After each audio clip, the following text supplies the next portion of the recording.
बड़ी अहम डेवलपमेंट होने जा रही है। भारत से गवर्नमेंट के नुमाइंदे यहाँ आएंगे। ये 2015 के बाद कोई यहाँ पे बंदा इस लेवल का नहीं आया, बावजूद इसके के बाहर से भी कहा गया, अमेरिका, चाइना। इंडिया का बायलैटरल क्लाउड इतना ज्यादा है कि कोई मुल्क जो है वो इंडिया की पंजाबी के अंदर चाल नहीं चलता पिया। एवरीबॉडी नीड्स इंडिया, हर एक को इंडिया की जरूरत है। और ये क्या चला रहे हैं चैनल, जयशंकर जो भारतीय वजीर खारजा है उसको दावत दे दी है और उस पर एनालिसिस चला रहे हैं।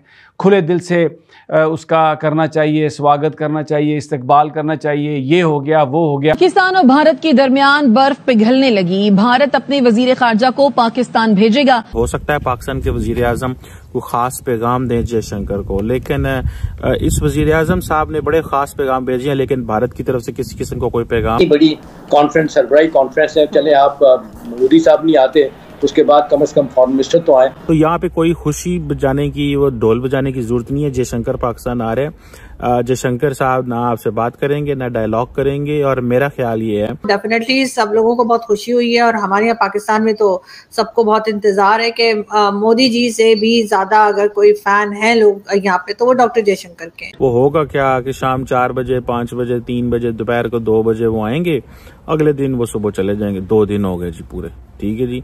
वो जितनी देर का एससीओ का एजेंडा है उतनी देर के लिए जयशंकर आएंगे, उससे ज्यादा वो नहीं आएंगे। अब ये बड़ी अहम डेवलपमेंट होने जा रही है। भारत से गवर्नमेंट के नुमाइंदे यहाँ आएंगे। एससीओ होस्ट करना ऑलरेडी पाकिस्तान के लिए एक माइलस्टोन है, एक अचीवमेंट होगी, लेकिन इसको सक्सेसफुल बनाना तभी इसकी अचीवमेंट होगी। किस तरह से देख रहे हैं इसको? देखिए, हमने कल तक तो कोई डेवलपमेंट नहीं थी और यहाँ पे इस्लामाबाद में सरकारी हल्के तो यही बता रहे थे कि कुछ इफ्स एंड बट्स की बात हो रही है, आने के लिए तैयार नहीं है। क्या हुआ? अब बुनियादी सवाल इस वक्त यही है कि जयशंकर वज़ीर ख़ारजा जो पाकिस्तान में आ रहे हैं वो बायलैटरल लेवल पे तो हम ये कह सकते हैं कि इसका कोई इससे ताल्लुक वास्ता नहीं है। तो आपने खुद ही बताया ये 2015 के बाद कोई यहाँ पे बंदा इस लेवल का नहीं आया, बावजूद इसके के बाहर से भी कहा गया, अमेरिका, चाइना, रशिया ने भी कोशिश की कि इनके ताल्लुकात में कम से कम इस सद तक हो जाए कि कोई मुलाकातें थोड़ी बहुत शुरू हों। लेकिन नामना ये एससीओ का फोरम इतना ज़बरदस्त है और पाकिस्तान के कॉन्टेक्ट में इसकी अहमियत इसलिए ज़्यादा है कि 2017 में पाकिस्तान को एक फुल मेंबरशिप इसकी मिल गई थी। अब इसको कहा जाता है शंघाई ताउन तंजीम को नेटो ऑफ द ईस्ट, तो इस लिहाज से इसका economic cooperation, connectivity, regional, otherwise और ग्रेटर इकोनॉमिक कॉन्टेक्स्ट में इसकी बड़ी अहमियत है। अब ये कहा जा रहा है कि ये 11 आर पे जो फैसला किया गया, बुनियादी तौर पे जो खबरें यहाँ से पता चल रही हैं, चाइना और रशिया की तरफ से बड़ा शदीद दबाव था हिंदुस्तान की हुकूमत पे कि भाई आपके बायलैटरल मामलात ठीक है जो कुछ भी हैं, लेकिन यह है कि ये इतनी बड़ी कॉन्फ्रेंस, सरबराही कॉन्फ्रेंस है, चले आप मोदी साहब नहीं आते उसके बाद कम से कम फॉरेन मिनिस्टर तो आए। उसके बाद ये फैसला 11 आर पे किया उन्होंने कि ये 11 आर तो नहीं, भी कुछ दिन बाकी हैं, लेकिन बड़ा लेट फैसला किया। और जबकि खबरें यही आ रही थी कि वो यही पाकिस्तान नहीं आएंगे।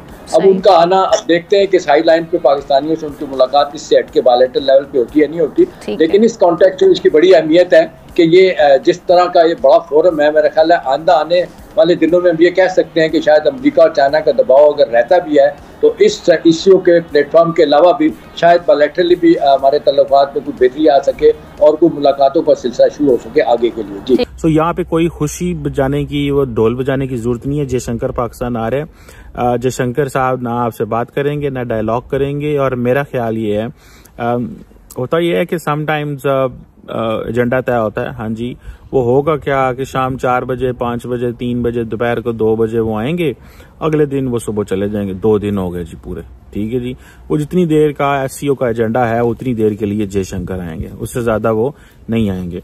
और अब देखना यह है कि क्या जयशंकर उतनी टफ बात करेंगे, उतनी मुश्किल बातें करेंगे, उतनी सख्त पाकिस्तान के खिलाफ बातें करेंगे जितनी उन्होंने अस्ताना में की थी। लोगों ने अस्ताना कवर नहीं किया था, मैंने कवर किया था कि वहां डॉक्टर जयशंकर ने सीधा पाकिस्तान पे इल्जाम लगाए थे टका के।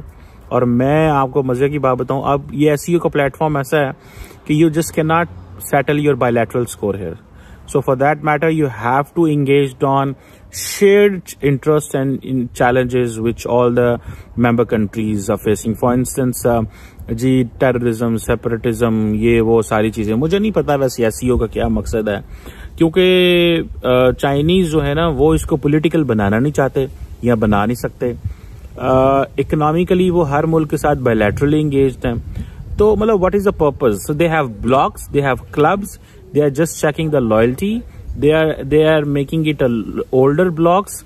They want to gain momentum in terms of getting more memberships in these blocks, and the end of the day, in return, what the Chinese will offer to the world, that's a question. So India ki ye khoobi hai, you know, if you have understood, I haven't heard such kind of statement from Pakistani Prime Minister, maybe or Pakistani Foreign Minister, for instance.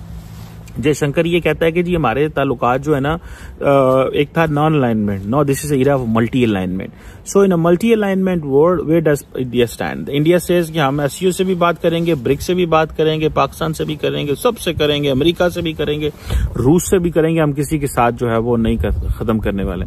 सो उनके लिए एक बड़ी सीधी सी ये point है कि ये multi alignment है, ये इरा जो है नॉन अलाइनमेंट का नहीं है.